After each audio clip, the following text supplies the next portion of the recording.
네, 이번 주 잘 지내셨나 모르겠네요. 저는 잠깐 달라스 다녀왔습니다.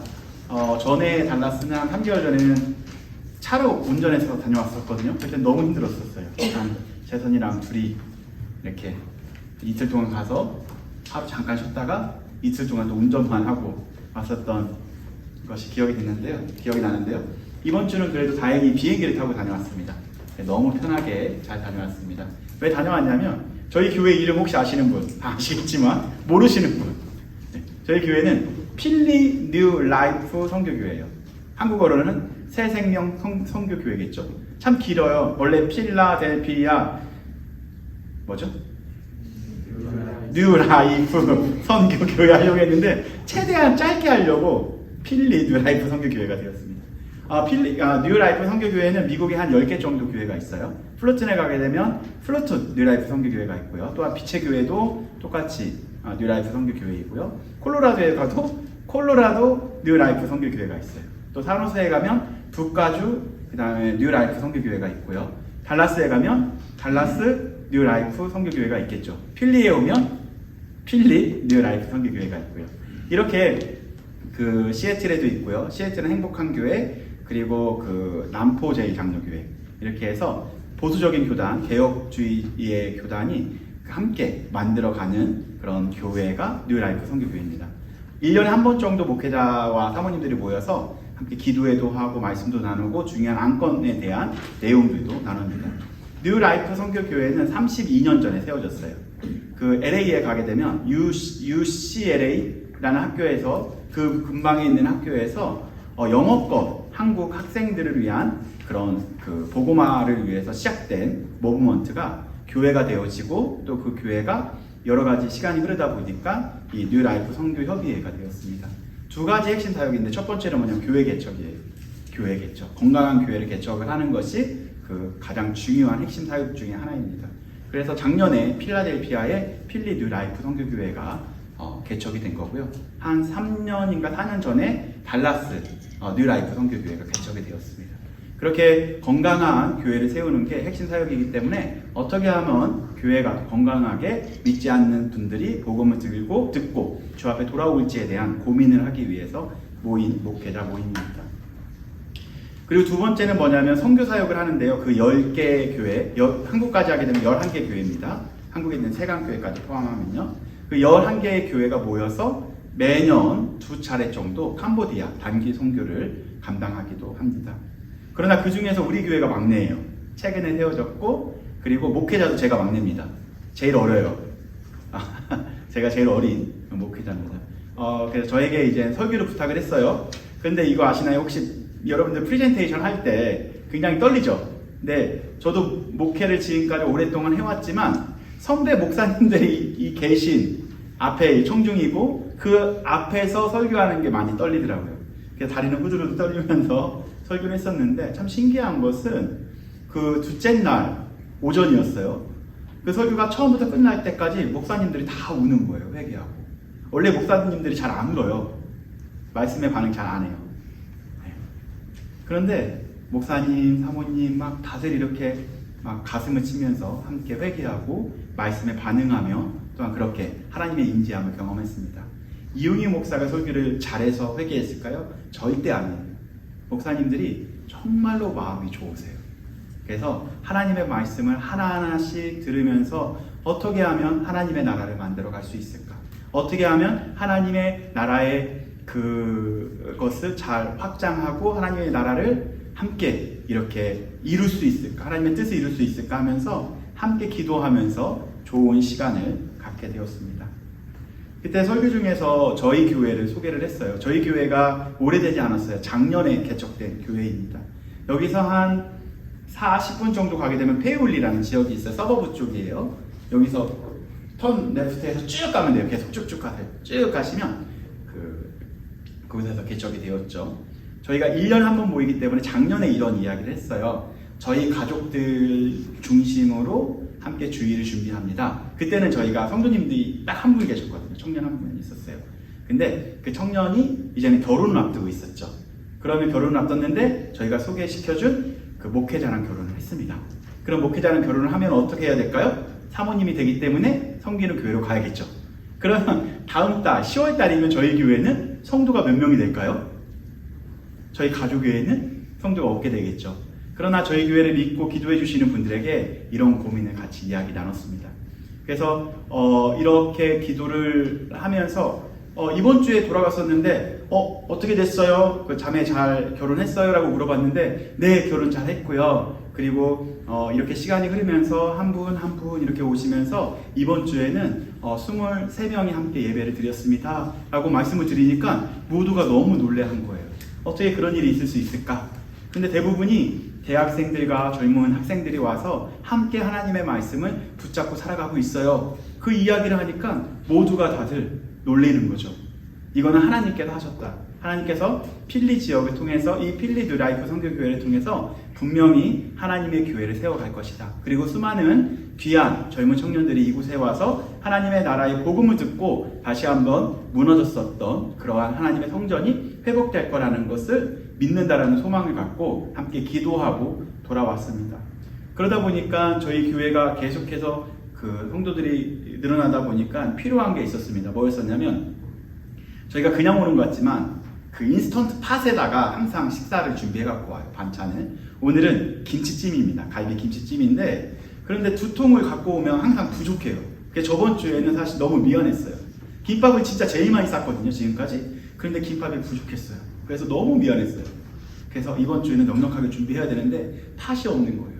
그래서 막 울다가 사모님들이 목사님 저희가 인스턴트 팥 보내줄게요. 그래서 어제 도착을 했어요. 그래서 이따만한 엄청 큰 인스턴트 팥에 이제 식사를 준비해서 돌아왔습니다.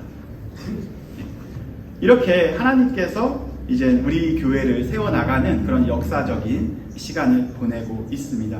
전에는 저에게 확신이 없었어요.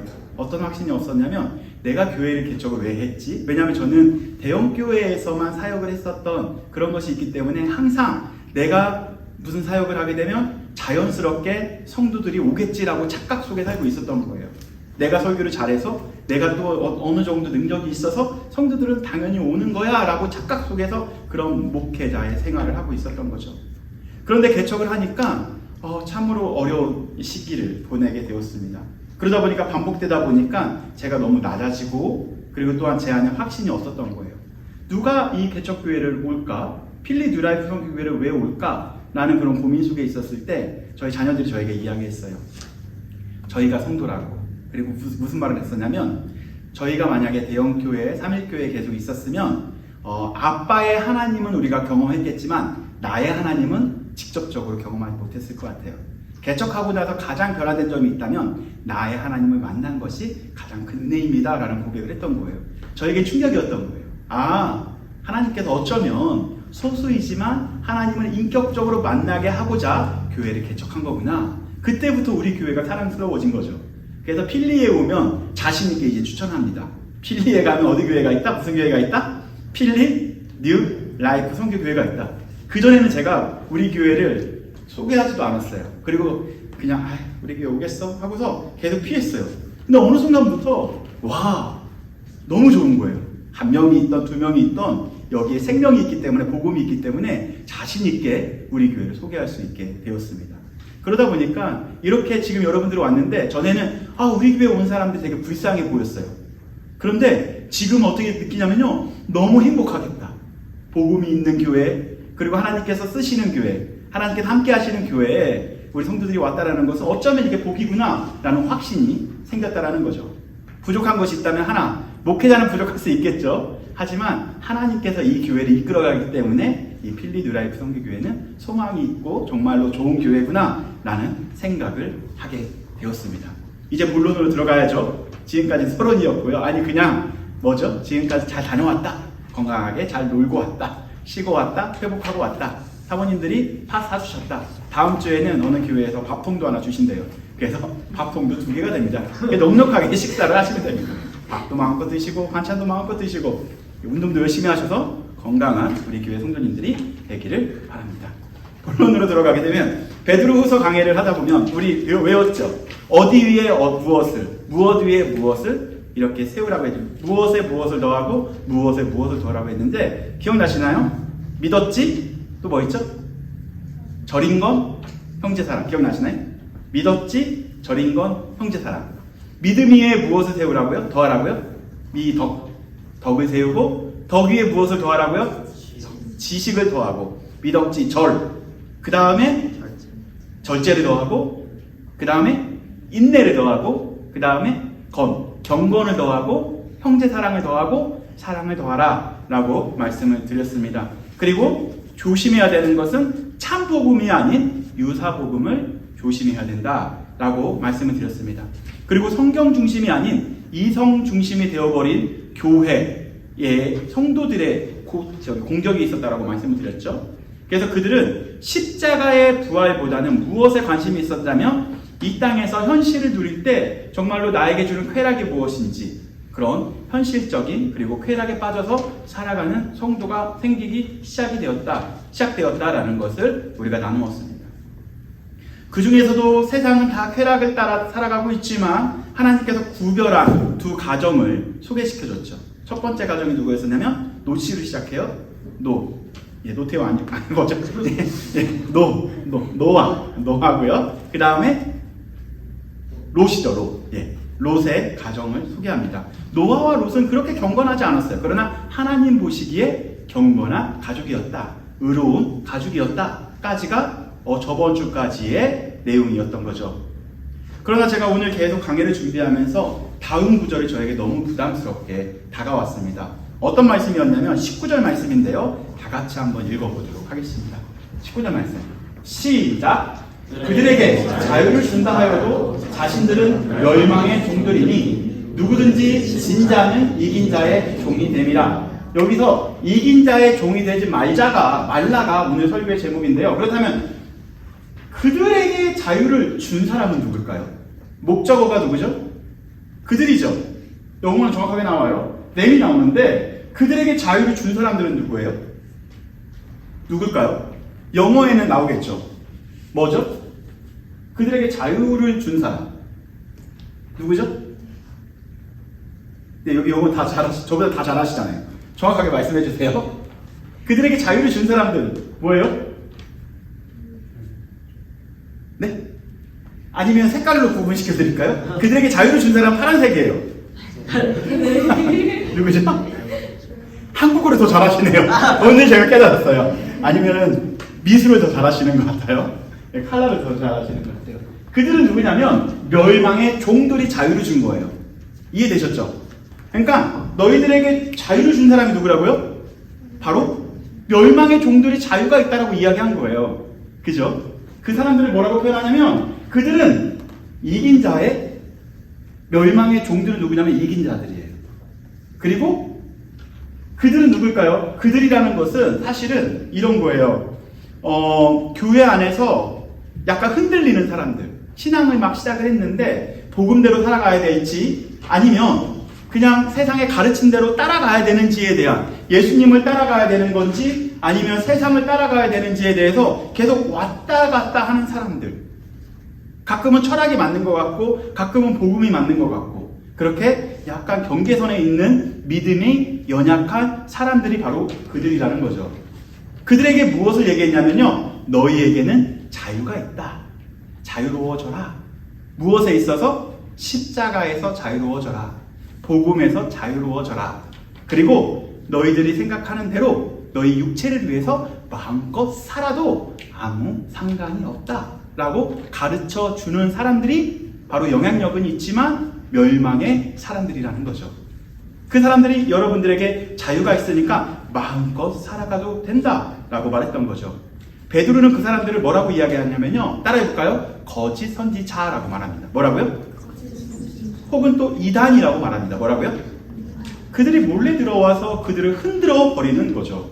여기서 말하는 자유는 뭘까요? 오늘 그 기륜 형제님 왔으면 물어보려고 했는데 따라해볼까요? 엘유테리아. 옆에 있는 사람 때릴까요? 때리지 마세요. 엘유테리아는 따라해볼까요? 자유, 해방. 그때 고대 시대, 로마 시대 때 이런 엘유테리아는 어떤 거였었냐면 압제로부터의 해방이에요. 뭐였었냐면 그때 당시는 종과 주인이 있었죠. 계급 사회가 분명했었습니다. 그 슬레이브에서도 자유된 종이 있었고 자유를 맛보지 못한 종도 있었고요. 귀족도 있었고 왕족도 있었어요. 그죠? 그런데 이 슬레이브에서 노예에서 자유인이 됐었을 때 표현하는 것이 엘유대이아예요. 이젠 너희들 종 아니야. 신분적으로 완벽하게 완전하게 해방된 사람들이야 라고 이야기한 거죠. 그런 자유인데, 그런데 여기에 철학을 하나 딱 담아볼게요. 그때 당시에는 스토아 철학이 굉장히 그 교회 안에 그 혼란으로 자리 잡고 있었는데요. 그건 바로 뭐냐면 제약되지 않는 삶, 도덕적으로 윤리적으로 뭔가 리밋되지 않고 마음껏 살아갈 수 있다라는 것을 받아들이는 사람, 그것이 바로 엘유테리아예요. 그러니까 도덕을 넘어서 마음껏 자기 쾌락을 위해서 자기가 원하는 대로 살아갈 수 있는 상태, 그 자유를 말하고 있는 거예요.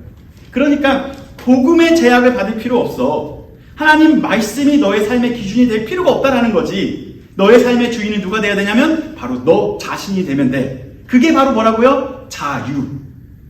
이 가르침은 어디서 많이 들어본 것 같죠? 지금 이 시대도 이걸 가르치고 있다는 거예요. 사실 대학에서 가장 강조하고 미국 사회에서 강조하고 있는 게 사실은 이 자유입니다. 우리는 모든 거에 있어서 자유롭게 살아갈 뭐죠? 존재라는 거예요. 그렇다면 성경에서 말하는 자유는 과연 무엇인지 우리는 하나씩 잘 살펴볼 필요가 있습니다.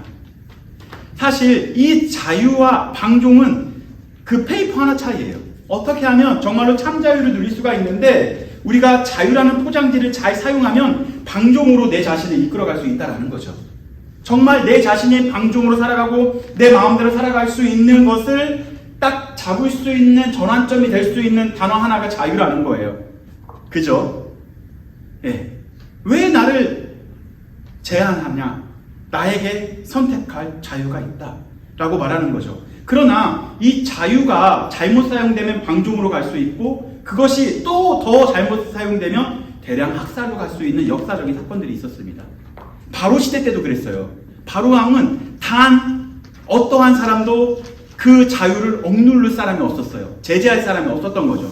그렇기 때문에 타락할 수밖에 없다는 거예요. 왕권이 좋긴 하지만 악한 왕이 되게 되면 자기 마음대로 나라를 통치하게 된다는 거죠. 그러다 보니까 누가 바로 이집트의 바로가 어떻게 한 거예요? 자기 마음대로 그 자유를 사용했다는 거예요. 뿐만 아니라 이때 당시 로마의 카이사르 중에서 아우구스투스는 자신을 하나님이라고 말합니다. 그리고 그의 아들을 하나님의 아들이라고 그 이야기를 할 정도로 굉장히 영향력이 있었던 사람들이죠. 왜냐하면 그들에게 감히 뭐라고 제한할 수 없기 때문에, 통제할 수 없기 때문에 그들은 자유로움 속에서 마음껏 살아갈 수 있었던 사람들이 그 카이사르였었던 거죠. 그런 영향을 받았었던 사람 중에서 한 사람이 있어요. 여러분들 잘 아시는 히틀러입니다. 히틀러를 막을 수 있는 아무 힘이 있는 사람이 아무도 없었던 거예요. 그러니까 그가 원하는 대로, 자기가 원하는 대로 대량 학살까지도 하게 된다라는 거죠. 이렇게 사람은 죄성이 있기 때문에 누군가의 제한을 받지 않고 또한 컨트롤을 받지 않고서는 잘못했다가 그 자유가 방종으로 가게 되는데 아무도 리밋을 하지 못한다라는 거죠. 차 운전하시는 분은 아시겠지만 제일 중요한 건 기아도 아니고 악셀레이터도 아니고 브레이크가 제일 중요하다는 건 아실 거예요. 다 잘 되는데 벤츠라고 할지라도 테슬라라고 할지라도 브레이크가 안 된다면 그 차는 어떻게 되는 거죠? 영원히 빠이빠이가 되겠죠. 이렇게 자유라는 건 매우 중요하지만 이 통제가 되지 않는 자유는 방종으로 갈 수 있습니다. 그들을 아무도 제어할 수 없었기 때문에 그 자유 안에서 그들은 마음껏 자유롭게 죄를 지었다라는 거죠. 여러분들도 한번 생각해 보십시오. 내가 자유만이 자유롭게 살아갈 수 있는 경제적 자유, 시간적 자유, 뭐 여러 가지 그러한 것을 누릴 수 있는 상태가 되게 되면 여러분들은 굳이 교회까지 와서 복음을 듣지 않을 사람들이 많을 거예요. 이용이 너 어떻게 할 거냐 물어본다면 저도 잘 모르겠어요. 아니 지금은 조금 제가 성령 충만해서 그래도 하나님 뜻대로 살 것 같은데 자칫 잘못했다가 이 자유 안에서 저도 타락할 수 있다라는 그러한 위기감이 저 안에 느끼게 됩니다. 그래서 성경에서 말하는 자유라는 것은 내 마음대로 살아라, 그게 자유야 라는 것이 아니고요, 그리스도의 통치를 받는 것이 참 자유라는 거예요. 그러나 세상은요, 넌 굳이 복음의 통치를 받을 필요 없어, 하나님의 말씀을 받을 필요 없어, 그리스도께 해방되는 너가 참 자유야 라고 말합니다. 그래서 세상은요, 자율, 그러니까 신율이 아니라 갓 룰에서 살아가라고 말하지 않고 셀프 룰에서 살아가라고 합니다. 너가 신이 되면 돼. 너가 굳이 성경의 다스림을 받을 필요 없고 성령의 다스림을 받을 필요가 없어. 그것이 자유야 라고 이야기합니다. 그러나 이 싸움은 언제부터 시작되었을까요? 사실 이 싸움은 아담 때부터 시작이 되었습니다. 창세기 3장 5절인가요? 한번 볼까요? 창세기에 보면 이렇게 나와 있습니다.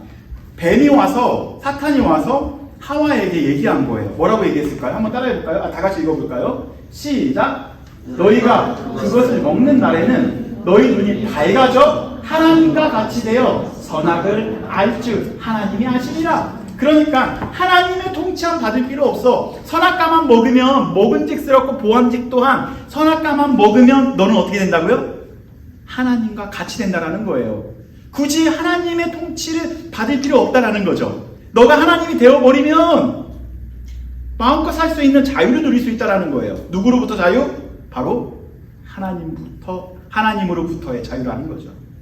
그러나 하나님으로부터의 자유는요, 사실 뭘까요?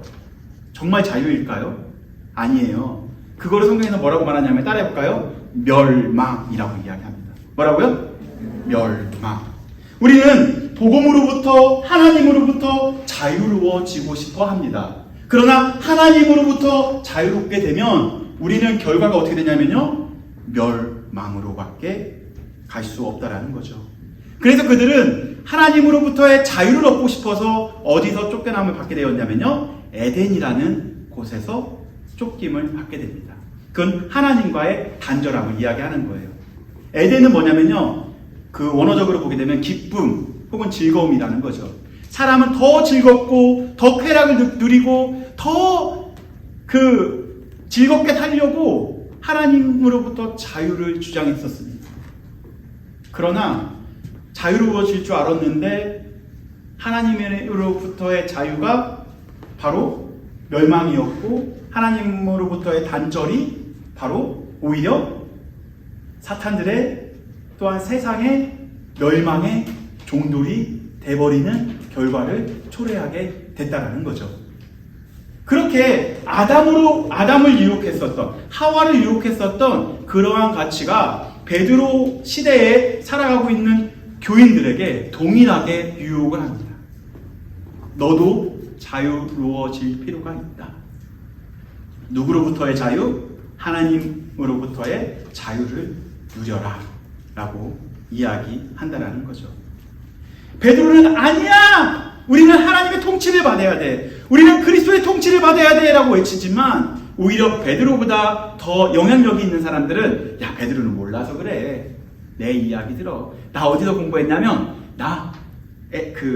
어디죠? 그때 이야기했었던 아테네에서 공부한 최고의 철학자야. 내 얘기 들어. 마음껏 살아도 돼. 그렇게 가르치는 게 교회 안에 있었다라는 거죠.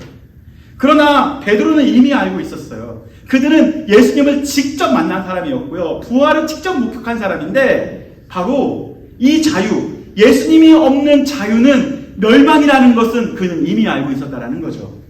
이곳에 앉아있는 여러분들도 알잖아요. 하나님이 없는 자유는 그것이 방종이라는 것을, 그리고 하나님이 없는 자유는 그것이 멸망이라는 것을 여기에 계신 모든 성도님들은 이미 알고 있습니다. 그래서 베드로는 그렇게 이야기하고 있습니다. 이렇게 계속 너희들에게 자유를 강조했었던 사람들을 뭐라고 표현했다고? 9절 말씀 다시 한번 읽어볼까요? 다시 한번 읽어보시면 이렇게 나와 있죠? 네, 19절 말씀 맞습니다. 19절 말씀 보게 되면 자신들을 뭐라고 한다고요? 멸망의 종이라고 이야기합니다. 그러니까 자유를 주장했었던 그 사람들, 그 종을 수식하는 사람들은 멸망이라는 거죠. 그들은 사실 종이 되기 싫어서 자유인이 되고 싶어서 슬레이브에서 떠나서 주인이 되고 싶은 것을 열망해서 나와서 보니까 결국 종이에요. 또 종이에요. 종에서 해방되고 싶어서 자유를 쫓아왔는데 결국 그들은 뭐라고요? 결과적으로 또 종이 된 거예요. 어떤 종? 멸망의 종이 되었다라고 이야기하죠. 그러나 힘들더라도 유혹이 있더라도 복음을 들고 또한 복음을 듣고 성경의 가치를 따라 그리스도와 함께 살아가는 사람들을 뭐라고 표현하냐면요. 따라해볼까요? 종이 아니라는 거예요. 따라해볼까요? 복음을 따라 하나님의 말씀을 따라 살아가는 사람들을 뭐라고 표현하냐면요. 두 글자로 바뀝니다. 종에서 뭘로요? 자녀로 바뀝니다. 아멘? 멸망의 종이 아니라 하나님의 자녀로 바뀐다는 거죠. 아멘. 하나님의 자녀가 참된 진리를, 참된 자유를 누릴 수 있다는 거예요. 우리는 착각하고 있습니다. 내가 조금 더 높아지고 내가 주인 되어지면 참된 자유를 누릴 수 있겠지라고 착각을 하고 있다는 거죠. 세상은 또 그렇게 이야기해요. 그 자유를 얻기 위해서 너 자신을 믿고 너가 신이 되면 돼, 너가 왕이 되면 돼, 더 큰 영향력을 가지면 돼 라고 유혹한다라는 거예요. 그러나 거기서 넘어지게 되면요, 여러분들 두 가지로 나옵니다. 첫째, 어떻게 되냐면요, 내가 이 세상에서 통치할 수 없는 영향력이 없는 사람이구나, 성공하지 못하면 이렇게 이야기해요. 나는 쓸모없는 사람이라고 생각을 하면서 좌절 가운데 갑니다. 그러지 않을까요? 나는 쓸모 있는 사람인 줄 알고 영향력 있는 사람인 줄 알고 열심히 노력했는데 그 결과에 도달하지 못했어요. 그 꼬린점에 가지 못했어요. 어떤 생각이 들을까요? 나는 별 볼 일 없는 사람이네 하면서 좌절감이 느껴지지 않을까요? 그죠? 그게 결과예요. 그러나 한번 다르게 한번 생각해 볼까요? 아니야, 나 노력해서 할 수 있어. 노력하다 보니까 저 사람 치워. 계속 노력하다 보니까 성공했어. 그러면 어떤 결과가 나올까요? 따라볼까요? 교만 아니면 절망이에요. 그죠? 내가 자유를 얻기 위해서 내가 신이 되면요, 절망을 하든지 아니면 교만을 따라가든지 둘 중에 하나가 결과로 나온다라는 거죠. 그 결과의 또 결과는 뭐라고요? 멸망. 내가 주인 된 줄 알았는데 결과적으로는 멸망의 종이 되었다라고 말하고 있습니다. 그래서 진정한 해방될 자녀가 바로 하나님의 자녀가 되면요, 진정한 자유인이 될 수 있다는 거예요. 아멘. 우리는 그 자유를 나를 기반으로 해서 자유를 찾으려고 해요. 그러면 그 자유를 못 찾습니다. 그러나 하나님을 기반으로 해서 자유를 찾게 되면요, 여러분은 참 자유를 누릴 수 있게 되는 거죠. 아멘. 여러분들은 정말로 자유인이 되는 거예요. 종이 아니고. 그럼 멸망의 종들로 살아갈 수밖에 없는 우리였는데 예수 그리스도께서 죽으심으로 말미암아 여러분들은 하나님의 존귀한 자녀가 됐다라는 거죠. 이미 하나님의 자녀가 된 사람들에게 이 사탄들은, 또한 이 이단들은, 거짓 선지자들은 또 들어와서 아니야, 너희들 내 종이 돼야지 왜 하나님의 자녀가 되냐 하면서 그들을 또 잡아먹으려고 우리를 유혹한다라는 거예요. 별거 아닌 것 같지만 여러분들 이제 막 대학교 들어왔어요. 이제 대학교 들어가야 돼요. 그리고 이제 대학교 졸업하게 되면 회사에 들어가야 돼요. 그죠? 얼마나 많은 유혹들이 있을까요? 그런 유혹 속에서 우리는 이런 거짓된 유혹과 속삭임에서 우리는 잘 분별해야 되고, 또한 우리는 잘 분별해야 합니다. 어떤 것이 참 자유인지, 정말로 내가 자유를 줄 수 있는 사람인지 한번 고민해 보십시오. 하나님으로 기반하지 않는 자유는 모든 것이 멸망이라는 것을 젊었을 때부터, 어렸을 때부터 우리가 인지하고 살아가야 합니다. 그래야만이 방종한 삶을 살지 않는다라는 거죠. 그래서 거짓의 자유를 약속한 사람들의 특징이 나와요. 오늘 본문에서 12절 말씀 한번 볼까요? 그러나 하면서 이렇게 나와 있습니다. 다 같이 읽어보겠습니다. 시작. 그러나 이 사람들은 본래 잡혀 죽기 위하여 난 이성 없는 짐승 같아서 그 알지 못하는 것을 비방하고 그들의 멸망 가운데서 멸망을 당합니다. 다른 건 다 몰라도 뭐라고요? 이성 없는 짐승 같아서. 이성 없는 짐승은 어떤 사람들일까요? 그러니까 본능대로 살아가는 사람들이겠죠? 그죠? 본능대로 살아가는 사람들, 쾌락주의자들. 이런 노래 있어요. 노세 노세 젊어서 놀아 늙어지면 못 노나니. 그 노래는 한 1900 초에 나왔었던 거겠지. 80년대 나왔던 노래인가요? 젊어서 놀아 늙어지면 못 노나니 마음껏 놀아라. 그러니까 생각대로 살지 말고 그냥 본능대로 살아가라 라고 이야기하는 이성 없는 짐승 같은 사람들이 바로 이런 사람들인 거죠. 우리가 성경에 붙잡히지 않고 성경에 붙잡히지 않으면 바로 이렇게 순간 정신을 딱 놓다 보면 훅 들어와서 우리가 이러한 본능대로 살아가는 사람으로 빠질 수 있다는 거죠. 뿐만 아니라 13절 볼까요? 13절. 이렇게 노는 사람들이 이렇게 합리화시킵니다. 13절 다 같이 읽어보겠습니다. 시작. 불의의 갑으로 불의를 당하며 낮에는 즐기고 노는 것을 기쁘게 여기는 자들이니. 여기까지만 읽을게요. 뭐래요?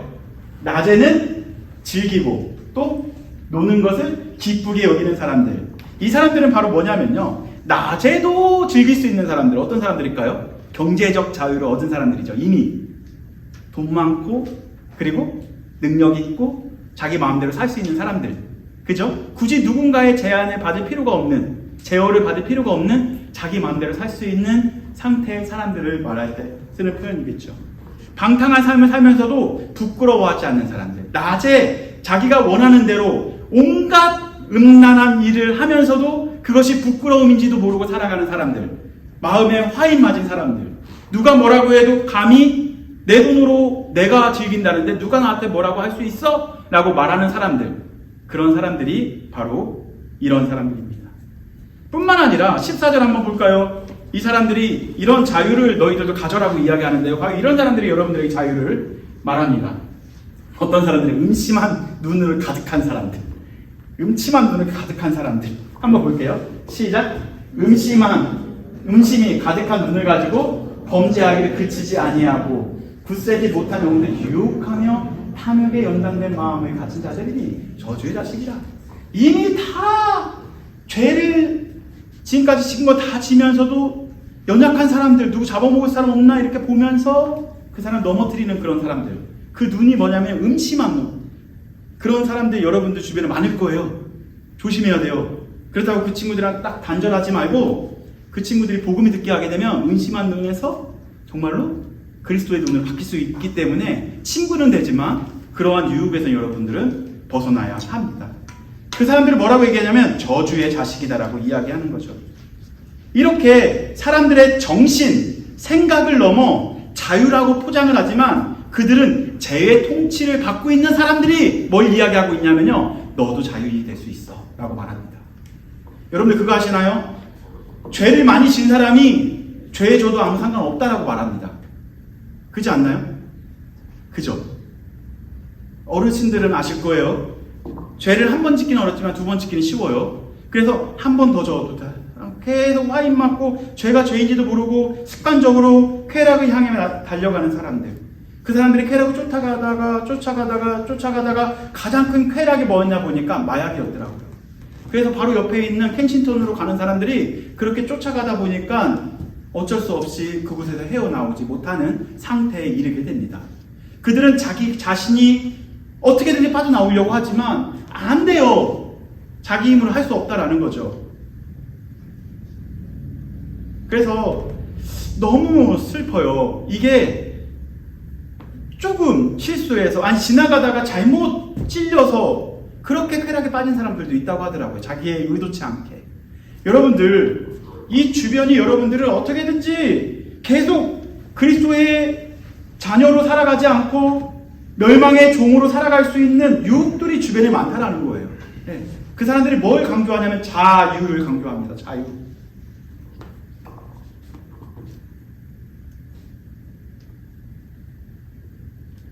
그래서 제가 젊은이 사역하는 이유 중에 하나가 바로 이 중독을 빠진 사람을 제가 치료할 수 있는 은사는 없는 것 같아요. 그러나 그 중독에 빠지기 전에 예방사역은 분명히 필요하겠다라는 생각이 들어서 젊었을 때 이러한 예방사역을 반드시 해야 된다는 생각을 해서 어떻게든지 이 젊은이들이 복음으로 통치가 된다면 이렇게 죄에 조금 덜 빠지지 않을까라는 생각이 들어서 조금 더 이렇게 우리가 성령으로 살아갑시다. 거룩한 문화를 만들어 갑시다. 복음으로 살아갑시다. 라고 외치려고 하고 있습니다. 복음이 통치하면, 성령이 통치하면 분명히 쾌락이 전부가 아니라는 것을 유혹 또한 우리가 알게 될 것이고요. 그리고 또한 유혹에 빠지지 않게 됩니다.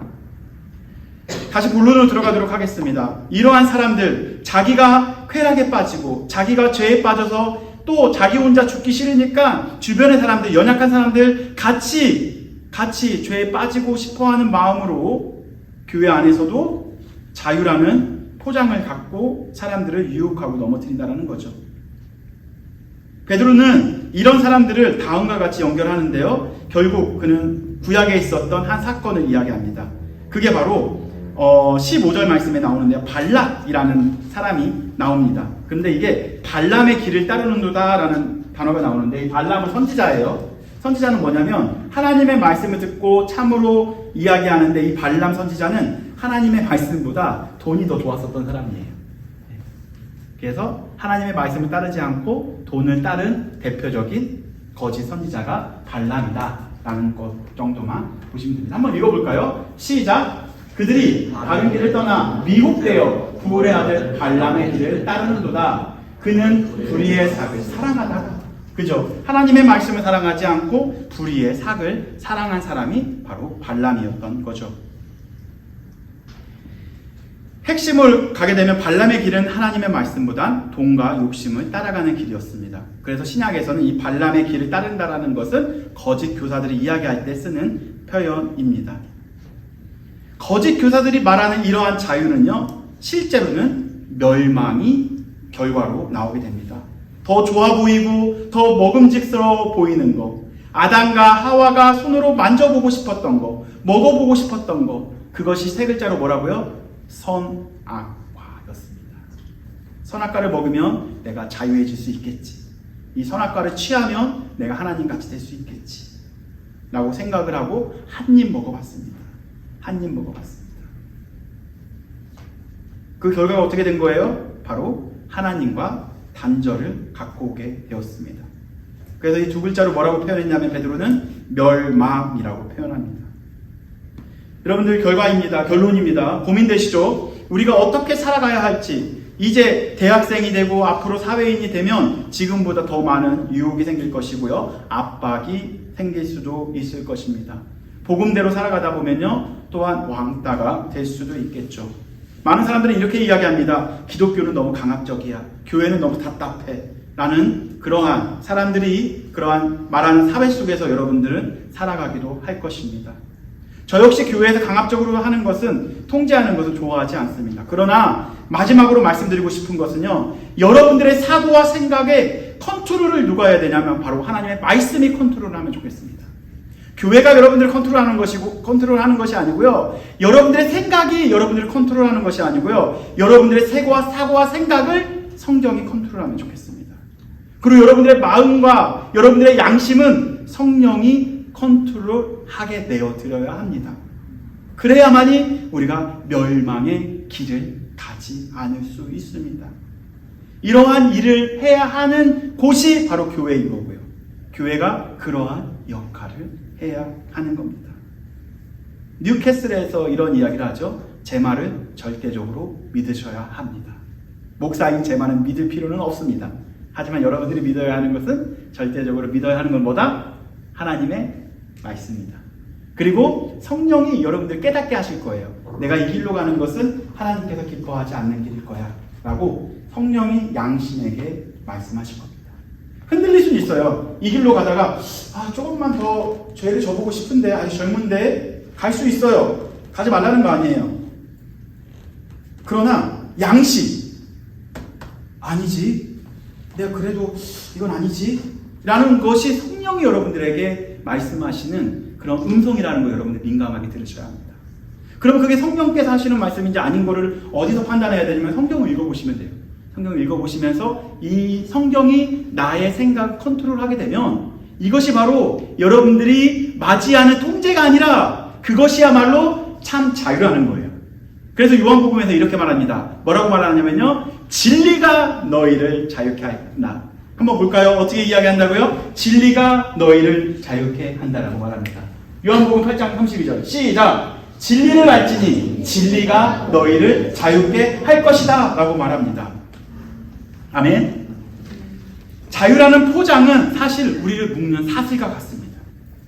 자유라는 포장을 갖고 그거를 자유야 하면서 여러분들을 묶어요. 사슬로. 세상은 뭐라고 이야기하냐면요, 내가 내 인생의 주인이다, 내 마음대로 살아라, 그게 자유야 라고 말합니다. 그러나 그 길의 끝은 방종과 멸망이 기다린다라는 거죠. 그것은 진정한 자유가 아니라 죄와 사망의 종이 되는 빠른 길이라는 거죠. 반대로 예수 그리스도께 붙잡힌 사람은 결국 예수 그리스도의 종도 좋은 편인데요, 예수 그리스도께 붙잡힌 사람은 결코 종이 아니라는 거예요. 바로 하나님의 자녀가 되고 하나님의 아들이 되고 하나님의 딸이 될 수 있는 바른 길이라는 거죠. 진리가 너희를 자유케 하리니, 이 말씀처럼 죄에서 우리는 노예의 자리에 있었고 죄의 또한 멸망의 종이었었는데, 그러한 멸망으로부터 자유케 할 수 있는 것은 유일하게 진리 하나라는 거예요. 진리라는 단어가 이 단어입니다. 한번 볼까요? 진리 하나입니다. 진리라는 단어가 따라볼까? 알레테이아가 여러분들 어떻게 한다고요? 율루테이하게 합니다. 따라해볼까요? 옆 사람에게 해볼까요? 알레테이아가 율루테이 한다. 율루테이가 뭐라고 했죠? 자유. 무엇이 자유케 한다고요? 알레테이아가 율루테이 한다고요. 아멘. 이게 라임이에요. 진리가 너희를 자유케 한다는 것은 예수 그리스도가 참 진리거든요. 예수 그리스도가 너희는 원래 멸망의 자녀였는데 이젠 더 이상 멸망의 자녀가 아니고 너희는 자유인이 되었어. 너는 왜 나의 자녀가 되었어? 그게 참 자유라는 거죠. 우리는 자유를 찾아서 어디로 가냐면 그 자유인이 되고 싶어서 방황하고 있지만 진리만이, 예수 그리스도만이 여러분들을 참 자유케 할 수 있습니다. 이번 주에도 자유롭게 그리고 행복하게 즐겁게 이번 일주일도 살아가는 저와 여러분들이 되기를 소망합니다. 그러므로 사랑하는 여러분, 세상의 자유라는 이름에 속아서 이긴 자의 종이 되지 말고, 이긴 자의 종은 뭐라고요? 이긴 자의 종. 이긴 자는 좋은 뜻이 아니에요. 그죠? 죄를 짓는 사람들을 이야기합니다. 그러한 그 세상의 권력자들이 이야기하고 있어요.